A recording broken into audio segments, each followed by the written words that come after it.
បាទសួស្តីអ្នកទាំងអស់គ្នាថ្ងៃនេះខ្ញុំសូមបង្ហាញអ្នកទាំងអស់គ្នាអំពីរបៀប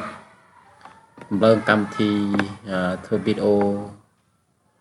Wondershare Filmora ដដែលប៉ុន្តែជា version ថ្មីណាបាទគឺ version ទី15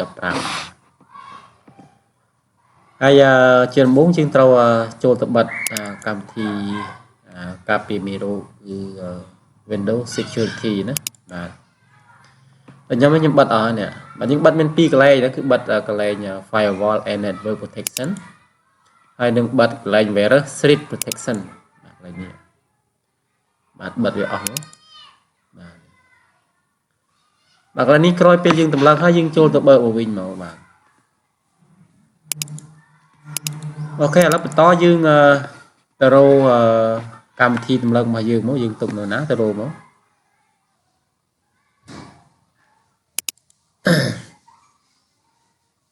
ខ្ញុំនៅក្នុង software ទៅមកនេះបាទឥឡូវនេះវានៅក្នុង RAM ណាអញ្ចឹងយើងពន្លាយវាមកបាទបញ្ចេញវា RAM មកអូ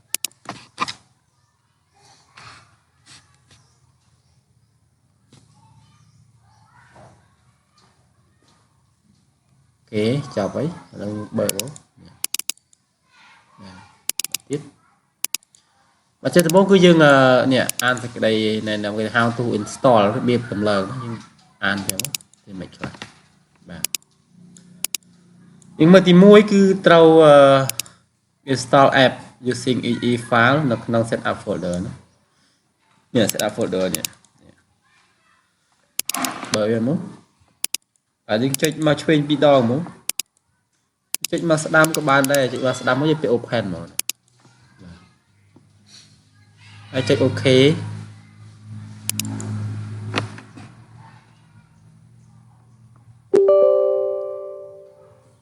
ចុច Yes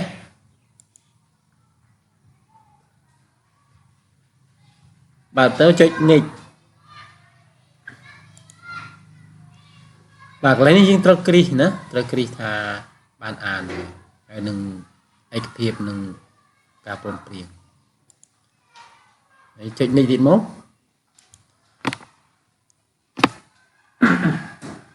បាទ Next ទៀតមក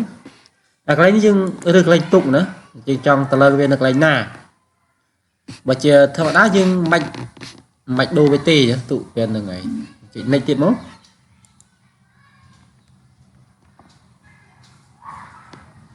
បាទឥឡូវយើងរកចាំរហូតដល់វាដែលចប់ណា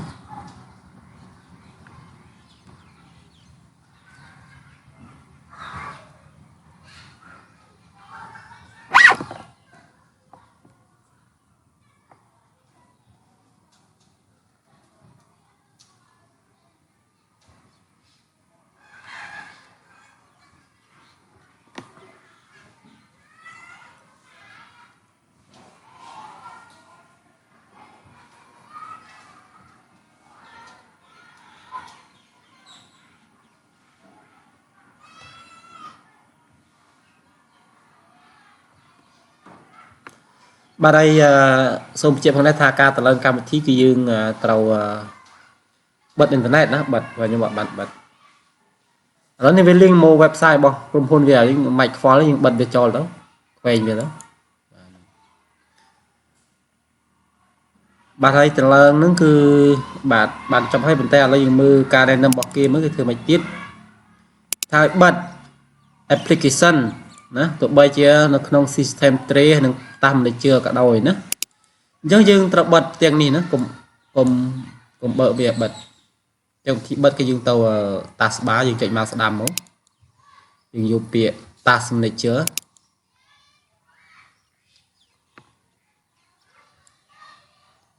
ហើយយើងចុចលើវាមកហើយចុច end task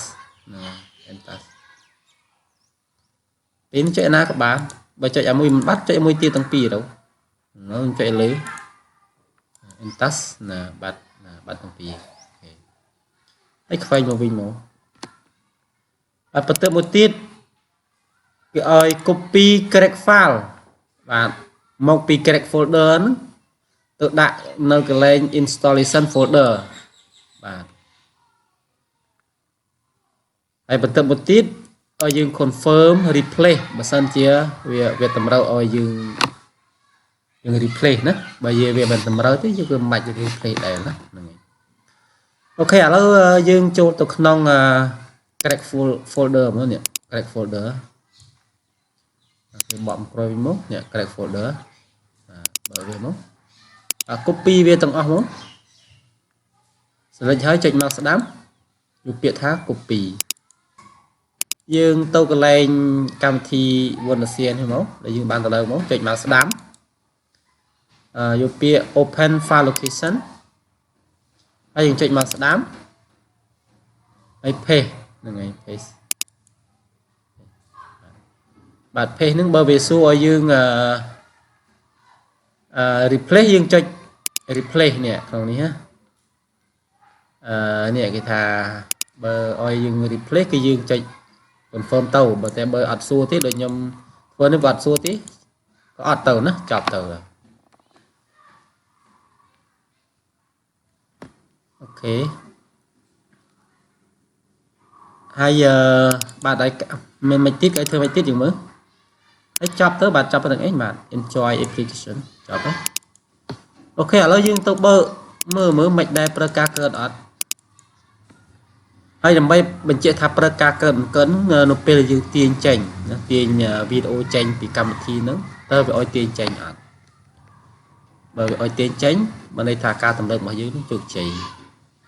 តែបើវាមិនឲ្យទាញចេញទេការតម្លើងរបស់យើងនឹងអត់ទាន់ជោគជ័យទេហ្នឹងហើយហើយបើវាសាក់មើល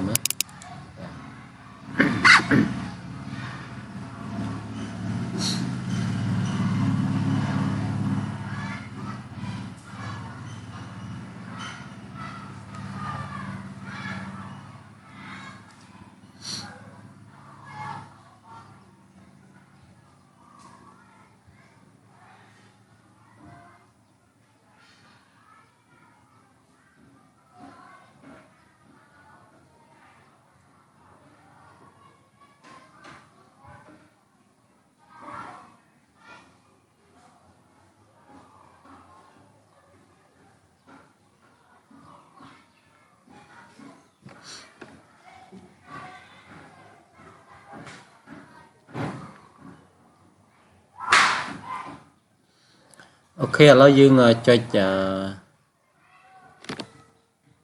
new project មើលបង្កើត project មួយមើលបាទ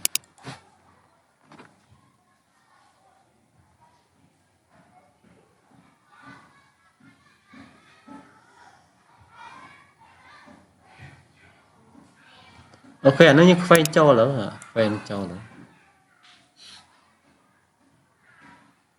អានេះ version ថ្មី version 15.1.2 ហ្នឹងវាចេញទៀតហើយបាទឥឡូវយើងកុំខ្វល់យើងខ្វែងចូលអូខេឥឡូវទាញយើងធ្វើវីដេអូមួយហើយយើងធ្វើទាញចេញមើល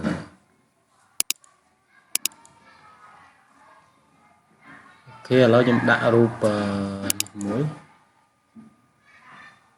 ហើយខ្ញុំចុច open ដាក់វាមក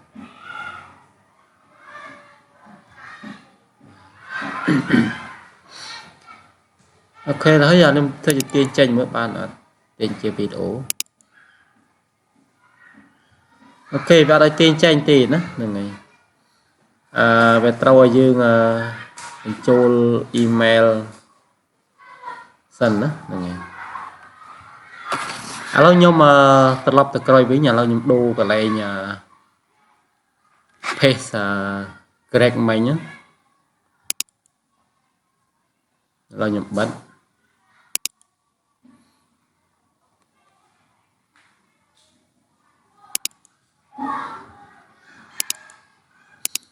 បាទឥឡូវខ្ញុំដូរកន្លែង paste correct file មិញនេះកន្លែងនេះណាឥឡូវខ្ញុំអត់ paste ទៅនេះទេឥឡូវខ្ញុំទៅ copy ទៀតនេះ copy នេះទៀតមកហើយយើងយកទៅ paste នៅក្នុង folder 15.0.11.16 306 ឥឡូវយើង paste ក្នុងនេះម្ដងមើលបាទហើយយើងផាសក្នុងនេះយើង paste ឲ្យ paste ទៅណាយើងមិនធ្វើអីវាទេយើង paste ក្នុងនេះទៀតមក មកស្ដាំមកឯទីបាទthì ឲ្យ replay អញ្ចឹងឲ្យ replay ចេះ replay ទៅនេះអូខេចប់អូខេឥឡូវយើងទៅបើមើលទៀតមើលតើវាអាចទាញវីដេអូចេញបានអត់អូខេ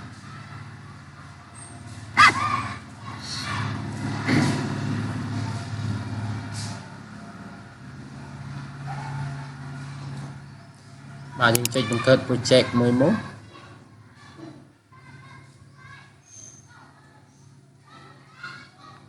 បាទ import ណា import ឯកសារក៏ដូចជាវីដេអូឬក៏រូបថតដែលយើងចង់ធ្វើជាវីដេអូបាទលេងដាក់រូបនេះមួយអូខេ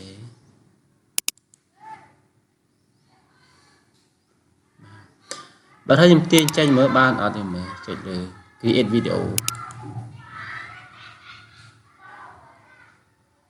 បាទអូខេណាវាឲ្យយើងទាញវីដេអូបានហើយណាហ្នឹងហើយអញ្ចឹងឲ្យតែឃើញចេះយើងអាចទាញវីដេអូបានណាអញ្ចឹងកន្លែងអាដែលទាញវីដេអូលើមុនដែលវាឲ្យទាញឲ្យដាក់ email ឲ្យហ្នឹងបើយើងមាន email មានលេខសម្ងាត់ email អីក៏យើងដាក់ទៅណាដាក់ទៅយើងអាចទាញបានដូចគ្នាហ្នឹងឯងតែឥឡូវដោយសារខ្ញុំអត់ចង់ដាក់ email អញ្ចឹងខ្ញុំក៏ដូរកន្លែង page correct មិញទៅវាអាចទាញបានដូចគ្នាណាបាទអូខេអញ្ចឹងនេះគឺជាទ្រង់ទ្រាយក៏ដូចជា interface របស់ Wondershare Filmora ចំនួនទី15ណាបាទហើយការតម្លើងរបស់វានេះគឺចប់គ្រប់តែត្រឹមនេះបាទសូមអរគុណសម្រាប់ការទេសនា